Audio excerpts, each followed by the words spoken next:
La entrevista del Telematutino 11, gente importante, a tratar temas importantes. Nos acompaña el doctor Ángel Lockhart, economista y abogado, no sé si al revés, abogado y economista. Político. Político, como señaló Jacqueline, ha escrito casi 40 libros. Más de 40. Más de 40, fue ministro, en ese momento era secretario de Industria y Comercio.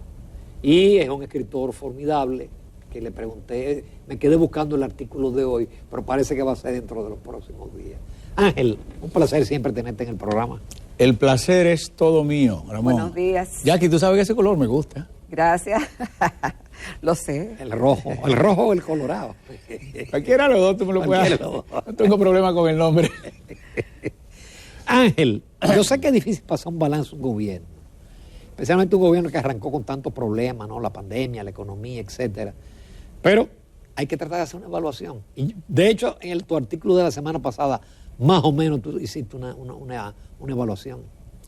Yo pienso que hoy, en sentido general, la evaluación del gobierno del presidente Abinader es buena.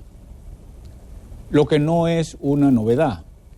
Es corriente que la evaluación de los gobiernos en el país, sobre todo del PRD, sea buena en los primeros 2 años. Los más jóvenes no recuerdan los primeros 2 años de Guzmán, que se decía que era tonto, que era bruto, y no es verdad. Guzmán fue un presidantazo. Sus primeros 2 años fueron buenos. Los primeros 2 años del presidente Jorge Blanco fueron excelentes. Jorge Blanco es en abril, cuando se da el tema del Fondo Monetario y asesinan a tanta gente. A partir de ahí fue muy malo. Los últimos 2 años fueron pésimos. Y cuando el presidente Mejía, esos 2 primeros años del presidente Mejía, fueron tan buenos que le permitió modificar la Constitución y tal. El presidente Mejía se cae cuando inicia el 3er año por el tema Baninter, y no por el tema Baninter, sino por la forma, por la solución que se aplicó al tema Baninter. Y terminó los otros 2 años muy mal.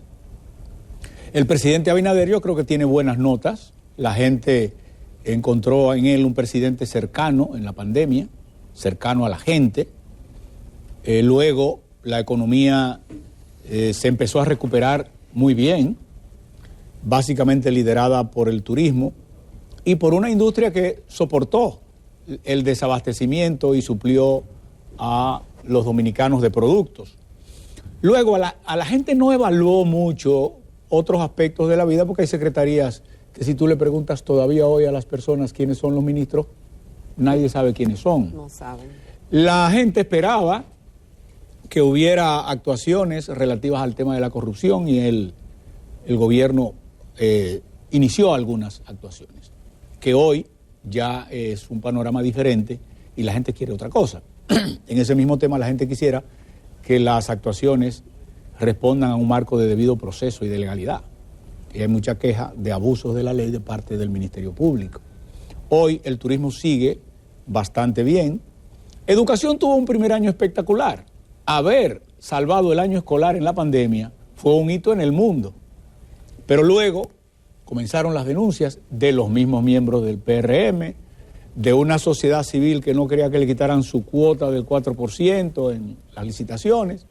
Y le montaron a Fulcar. ¿Cómo es? En la licitación. Claro, porque aquí ese mercado de educación es un coto cerrado. Me parece que él no tuvo buena gerencia en algunos departamentos y sobre todo no tuvo comunicación.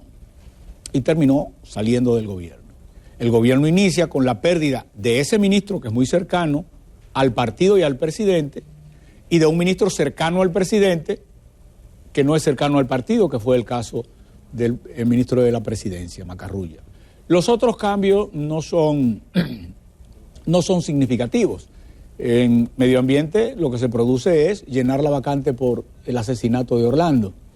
Y en economía, llenar la vacante de economía por el traslado del ministro de Economía al Ministerio de Hacienda.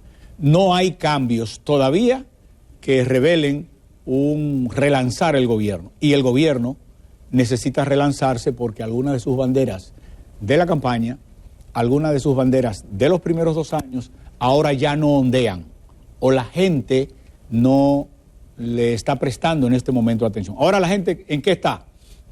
la gente está en la carestía, la gente está en el problema del transporte, la gente está en la inseguridad ciudadana. La tarifa eléctrica. La gente se pone loca con la tarifa eléctrica, pero la tarifa eléctrica también tiene que ver con el precio de los combustibles, que por suerte los han estado reteniendo desde hace varias semanas. Entonces la gente hoy anda en otra onda y ya el tiempo de la luna de miel pasó.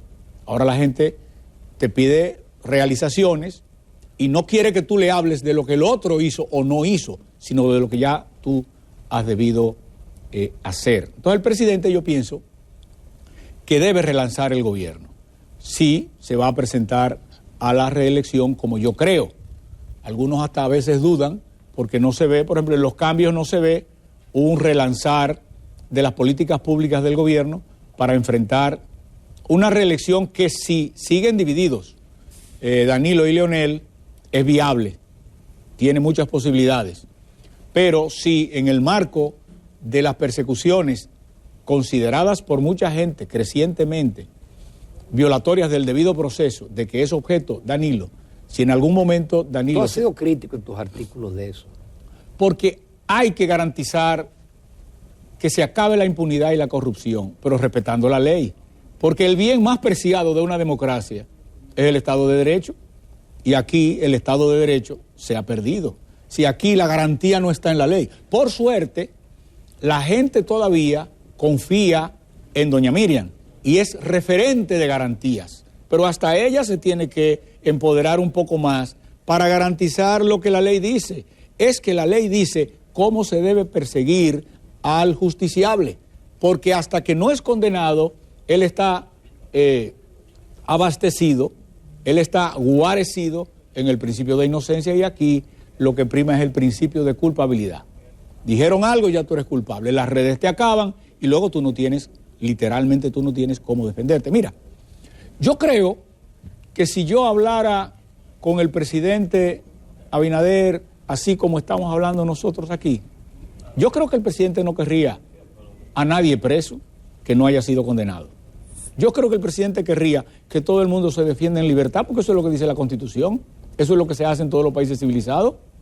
Yo creo que si yo me sentara a hablar así con doña Miriam, es probable que en el fuero interno de esta mujer que ejerció la judicatura toda su vida y fue referente de garantías, yo creo que de pronto hasta ella pensaría de la misma manera. Aunque en el caso, por ejemplo, que ocupa ahora, ella tuvo la delicadeza de inhibirse porque yo creo que es una... ¿Tú sabes a quién yo creo que perjudica la inhibición de doña Miriam? ¿A quién tú crees? A Jean Alain. Porque doña Miriam es justa, no es abusadora. Le habría garantizado el debido proceso y su derecho a defenderse en libertad desde el momento en que él dejó de ser un peligro para el expediente. Porque cuando una persona es un peligro para el expediente, es obvio que haya que mantenerlo recluido a los fines de que no vaya a afectar pruebas y tal. Pero después que el expediente está hecho, después que ya todas las bases legales de una imputación han sido planteadas, ya cuál es el motivo para mantenerte en prisión si tú no representas un riesgo de evasión. Así que yo creo que quien perdió con la inhibición de doña Miriam fue Jean Alain. Ella lo hizo por delicadeza, muy bien por ella, porque es que nadie aprobó las cosas que en el Consejo aquel Nacional de la Magistratura Jean Alain le hizo a doña Miriam. Eso nos llenó de rabia a todos. Pero pasó. Pero ahora mismo, si yo hubiera sido Jean Alain, cuando doña Miriam se inhibió, le pido que no lo haga, porque ella era una garantía de mesura, de prudencia, de firmeza, pero de justicia. Ángel, el gobierno tiene luces y tiene sombras. Obviamente se destaca la figura del presidente Abinader, que es el objeto de quizás de una reelección que la mayoría de los analistas entienden que se va a producir.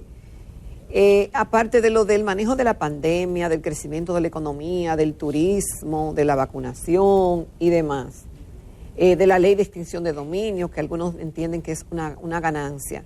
El pueblo llano, ¿tú piensas que a la hora de tomar una decisión de simpatías y de emitir un juicio de si le da el voto a Abinader en caso de presentarse en el 24 o se lo da a otro candidato, ¿lo hará tomando en cuenta esos aspectos que los analistas entienden que son ganancia, pero el pueblo común tú piensas que le presta atención a este tipo de cosas? Mira, o ya, lo mide de otra manera. Ustedes saben que yo me dediqué la mayor parte de mi vida a la actividad política, a la política partidista. Sí. Luego, de viejo, me fui a estudiarla. Y cuando estudié la política, cuando yo tuve que ver cientos de encuestas para analizar una tendencia o una situación en un país, cualquiera de América, descubrí que la gente más perdida que hay son los analistas. Primero, no son analistas nada porque no han estudiado eso. Entonces no tienen base académica para analizar nada. Una serie de presupuestos y escriben. Ninguna de esas, yo se lo he dicho al presidente. Por eso lo digo, porque no tiene ningún ámbito de confidencialidad el ambiente en que se lo he dicho. Digo, presidente, ¿qué carajo le importa a la gente una reforma constitucional? Exacto. Tomar como bandera una reforma cuando la gente no está en eso, en medio de una pandemia, me parece un error. Extinción de dominio. La gente no sabe lo que es eso. No. La gente a veces, como cuando crucificaron a Jesucristo, cuando iban al foro romano, cuando iban a quemar a Juana de Arco, cuando la Inquisición, la gente, siempre que van a quemar a alguien, la gente aplaude y hace ruido, porque es la naturaleza del ser humano. Abajo el que está arriba, aunque nos jodamos todo como pasó en Venezuela. Pero la verdad es que la extinción de dominio no le da un voto al presidente y le genera unos temores terribles de clase media para arriba. Porque la extinción de dominio afecta a todo aquel que tiene más de 2, 3 o 4 millones de pesos. Y ocurre que en la República Dominicana casi todo el mundo tiene más de 2, 3 o 4 millones de pesos. La extinción de dominio te declara en principio ilícito todos los bienes. Por suerte le quitaron la irretroactividad. En consecuencia, una ley de extinción de dominio, a mí me llamaban empresarios que nunca han participado en política y que no negocian con el gobierno, que si estábamos locos, pues yo creo que yo soy del PRM, yo no soy de ningún partido. Que si estábamos locos, y yo también creo que estábamos locos. Esa ley como se aprobó originalmente era un desastre. Luego, gracias a Pacheco, mejoró un poco, pero sigue siendo una amenaza, un instrumento para perseguir a la gente injustamente y para llenar de temor la economía, que es exactamente lo que no se debe hacer. Ahora ya es una ley. Por suerte tiene 12 meses de vacancia. Y yo le recomendaría al presidente que en estos 12 meses aproveche para someter una ley de amnistía fiscal como la 4620. Porque tú no puedes ir a la implementación de una ley de extinción de dominio colocando en la ilegalidad a todo el mundo. Esa ley coloca en la ilegalidad. A ti te van a quitar lo que tú tienes si quieres. A ti te lo van a quitar. Y no, oye, yo le estoy diciendo a ustedes dos porque yo sé que tú tributas y está conforme al régimen fiscal. Y yo también, yo me acogí a la amnistía y pagué muchísimo dinero para estar legal. Pero yo, tú, Luis, nadie está legal con la extinción de dominio. A menos que haya una ley de amnistía que permita que todo el mundo, en el marco de esa normativa que empieza a ser ejecutoria en 11 meses, porque le dieron 2 y ya pasó casi un mes, todo el mundo se sienta tranquilo y garantizado. Que transparente sus propiedades. Otra vez, pero déjame decirte tú, que eres economista, aunque yo creo que lo entiende cualquiera. Es que eso nada más le conviene al gobierno. El gobierno tiene un déficit del Producto Interno Bruto este año por los problemas de precio importantes, más alto del previsto. ¿Tú sabes cuánto se recaudó aplicándola mal? Porque la ley anterior de amnistía fiscal se aplicó mal, porque vino la pandemia, no se pudo implementar, luego vino una norma, no se pudo implementar, luego vino el gobierno nuevo, tuvo que dictar otra norma y nadie estaba en ese momento en ese tema. Pero 43,000, casi 44,000 personas se acogieron. ¿Y tú sabes cuándo le pagaron al gobierno? 29,000 millones, que son dineros que al gobierno para el año que viene le harían mucho bien y sobre todo le harían bien a la economía. Pero además son tributantes con los cuales el gobierno se queda en la actualidad de su patrimonio, cosa que ahora no tiene. Vamos a una breve pausa. Todavía nos quedan muchos temas con el doctor Ángel Locuar. Quédense con nosotros. Bueno, esta mañana continuamos en Telematutino 11 conversando con el doctor Ángel Locuar, político, abogado, economista, ex secretario de Industria y Comercio, ex embajador en Colombia, autor de 46 obras de historia, de novela, poesía, ensayos, etcétera, ¿verdad? Sí, productor de películas también. No, eso fue mío. Bueno, Eso fue entonces mío. es decir que estamos viendo una persona sumamente polifacética. Ángel, el panorama del 2022 al 24. Tú dijiste en el segmento anterior que si existe la división o si persiste la división entre Leonel y Danilo, Abinader tiene muchas posibilidades de reelegirse en el 24. Pero, ¿tú crees que es posible que Leonel, es decir, PLD y Fuerza del Pueblo, se unifiquen en una primera vuelta? Porque eso no hace sentido. Bueno, eso, lo que pasa es que la gente piensa en primera vuelta y en segunda vuelta y no ve la naturaleza de cada elección. Si el PLD y la Fuerza van contra el PRM en una primera vuelta, el PLD tiene mayor estructura que la Fuerza, pero la Fuerza tiene un candidato acabado, el que aparece en las encuestas de Leonel.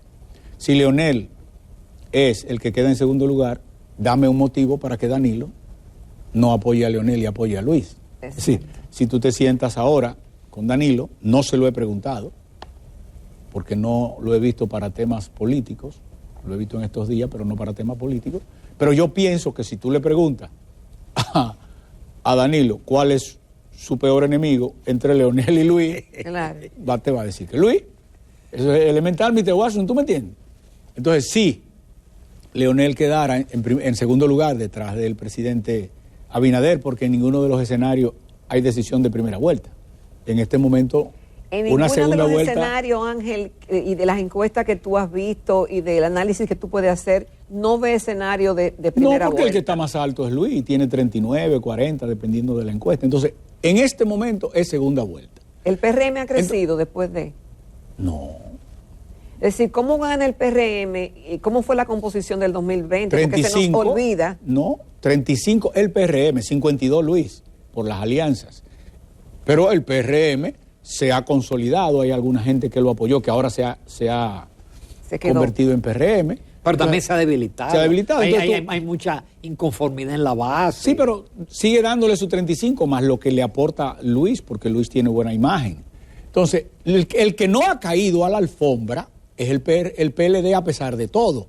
Ahora, el PLD como segunda Cuando fuerza... tú dices que no ha caído a la alfombra, ¿qué tú que no quieres se ha ido a 10 ni a 12, se ha quedado fuerte, pegado como segundo partido. Entonces, esa estructura lo que no tiene es un candidato. Consecuencia, el candidato de esa estructura que une a toda la oposición es Leonel. Si yo fuera asesor de Luis, no peleara con Danilo, dejara a Danilo tranquilo. Y no lo mejor, tarde, lo mejor Ángel, que tiene ya, un país y ya no es será un tarde. expresidente de vacaciones. Pero ya tiene Ya hermano es tarde. preso. Y Bueno, tiene hermana yo presa. creo que nunca es tarde. Ahora, te voy a decir una cosa, que la voy a decir aquí, porque creo que mucha gente quisiera decirla y no tiene la oportunidad que ustedes me dan a mí. El problema no es que tú persigas a una persona porque cometió un delito. Tú crees que una persona cometió un delito y tú estás obligado a perseguirle porque es tu deber. Esa persona puede creer que no cometió el delito y molestarse un poquito, pero no se hace tu enemiga si tú le respetas sus derechos. Sí. Ahora, cuando tú lo persigues gozándote en el abuso, que no es para eso la ley, ¿me comprendes? Ni es para eso el poder, entonces tú lo conviertes en un enemigo. ¿Me comprende? Entonces, no hay razón para convertir a Danilo, a su familia y a su gente en enemigos. Déjalos como adversarios, porque los adversarios cualquier día se entienden. Los enemigos no. Los enemigos prefieren el infierno a entenderse con sus no adversarios, con sus enemigos. ¿Tú me entiendes? Entonces, yo dejara al PLD que haga su vida de partido de oposición. ¿Por qué? Porque a quien le conviene que el PLD sea fuerte es al PRM, es a Luis. Ahora, si siguen con esa batajola, como dicen en mi campo. No, pero espérate, es que estamos hablando de un ministerio público y de una justicia independiente. Ahí no me digas, porque entonces el presidente Abinader no tendría nada que hacer al respecto. Es que él no tiene, lo que pasa es que la gente no entiende que de verdad Luis Abinader no tiene nada que hacer en el Ministerio Público. Luis Abinader no tiene un fiscal ni un procurador, excepto a doña Miriam, que la nombró, y doña Miriam no es política. Entonces no hay forma. Sí hay forma, porque el ministerio, otro error de Luis, porque yo soy amigo de Luis, yo no soy empleado de Luis, otro error de Luis, porque Luis es un presidente que llega lleno de buenas intenciones y de ingenuidad, y eso sí es peligroso, un hombre que está en el poder ingenuo. Entonces el presidente llega y comienza con su ilusión de una justicia independiente, que es una tontería, porque ya la había, comienza a hacer designaciones sin conocer las fichas que designa. Porque él cree en la buena intención de todos. ¿Y quién te ha dicho eso? Si desde que se inventó la democracia americana se ha dicho que los hombres no son ángeles y que por eso el poder político tiene que estar sometido a control. El error de Luis es que dejó el poder de la persecución criminal, que es una política del Estado, que la representa él, porque ¿qué es el procurador? El ministro de Justicia. ¿Qué representa? La política del Estado de persecución criminal. ¿Eso no es una isla aparte? Entonces, ahí se te pierde no la independencia y la autonomía de la persecución que debe permanecer. No, ahí se te pierde la oportunidad de la persecución. Mira, me han dicho que cuando se hicieron los arrestos, por ejemplo, de hace un año y pico, el presidente no sabía. Eso es imperdonable, porque un arresto, que el presidente no intervenga es una cosa, y que no lo sepa es otra. Un arresto, en las condiciones en que se dieron al entorno de un expresidente, te puede producir una poblada, te puede tirar la gente a la calle. Si hoy lo hicieran, hoy la gente se tiraría a la calle, porque los momentos no son iguales. Entonces, el presidente debe estar informado de todo lo que ocurre en el país. Ese es su primer deber, para cumplir su obligación de hacer cumplir la Constitución y las leyes. Entonces, ¿qué pasa con la política criminal? Presidente, yo no entiendo, porque cada gobierno tiene su protocolo, pero hay un protocolo en la ley y en la Constitución. Yo no entiendo cómo es que en una reunión del gabinete no está la procuradora, porque ella es la ministra de Justicia. Y ella tiene que saber, dentro de todas las políticas públicas, cómo ella dirige la política criminal. Es un error de Luis. Ustedes han visto a la Procuradora General en las reuniones del gabinete. Pero este es el único país de la tierra que no tiene al ministro de Justicia en una reunión del gabinete. Es que el ordenamiento del Estado no está para el capricho de un presidente o para la ilusión e ingenuidad de un mandatario. Está para seguir el rigor de la Constitución y de la ley. Es posible que en una reunión del gabinete discutan una serie de cuestiones ahora que tienen que ver con el presupuesto, que esto, que aquello, y un día le llega un tema a la Procuradora General que tiene que ver con algo de las políticas públicas, o un día se discute en el gabinete las políticas públicas del tema de las drogas, la política pública que presentó el canciller en relación con la relación con otros países, con Estados Unidos, con las agencias tales, con el terrorismo. Hoy la primera que tiene que saber eso no es la ministra de Justicia. Entonces una cosa es que yo quiera, porque tengo la ilusión de una justicia independiente, y otra cosa es la realidad de la organización del Estado. Hace 3, 4 días, yo no había llegado, me llega un documento, me lo mandan a Miami, donde estaba convaleciente, y lo veo, pero este país se está poniendo loco.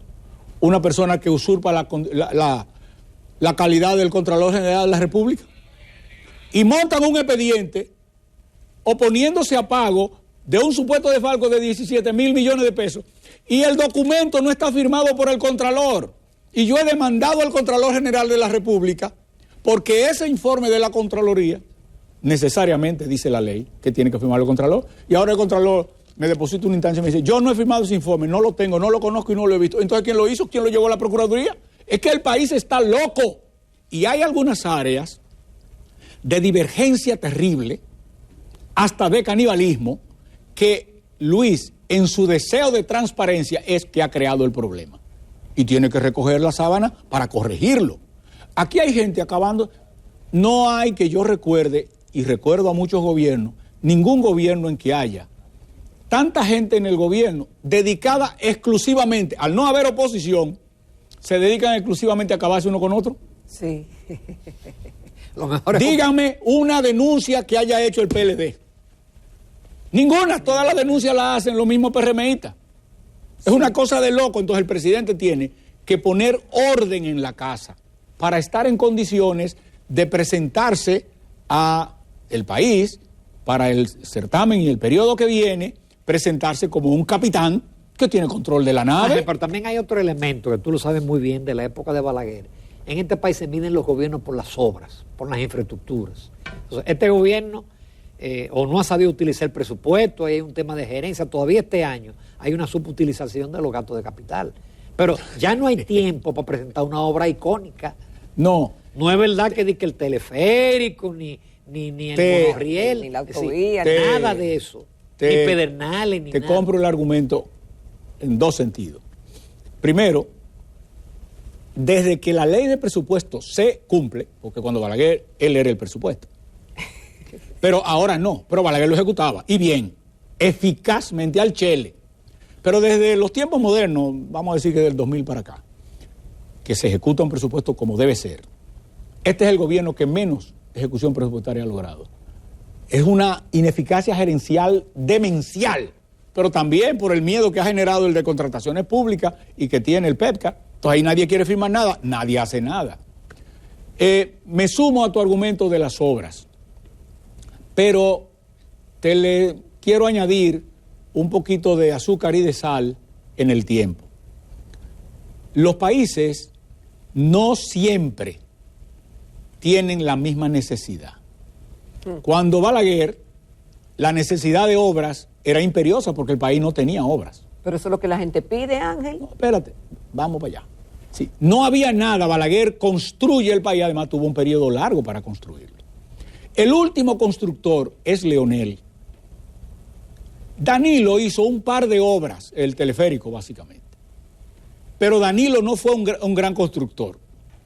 Danilo se dedicó a otras cosas. Sí, pero en las circunvalaciones y Punta Catalina, por lo menos puede mencionar eso. Sí, y son obras grandes que están ahí, pero eso no fue el fuerte de Danilo. Sí, la obra icónica de Danilo, Punta Catalina y el teleférico, no, pero Danilo se dedicó en una etapa a acabar con el analfabetismo, que es una obra excepcional, que no se había hecho nunca. ¿Tú me comprendes? Y no se mide en infraestructura. Danilo se metió en la cabeza, llegó con lo del desayuno escalor y la tanda extendida. Eso no se ve. Danilo hizo mucha obra de infraestructura porque Leonel le dejó el 4% en las escuelas. El 911, que tiene mucho sentido en la población. Hoy, la República Dominicana, la población no está pidiendo grandes obras. Es más, en una conversación muy amena, el presidente Abinader me decía que él podía atender las obras que le piden porque tenía superávit el año pasado y las obras que le piden son pequeñas. Por eso el presidente se ha dedicado a visitar tantas comunidades en las que él puede dejar resueltos problemas sentidos, mantener la cercanía con la gente y no le cuesta mucho dinero al gobierno. Yo creo que eso hasta hoy lo hizo bien, pero creo que eso hacia mañana no funciona, porque la gente ya empieza a preferir a un presidente más sentado tranquilo en el palacio, dirigiendo a la nación, controlando al gobierno, a sus ministros y a sus directores, que un presidente inaugurando escuelitas que no aporta nada. Pero todo eso tiene su momento.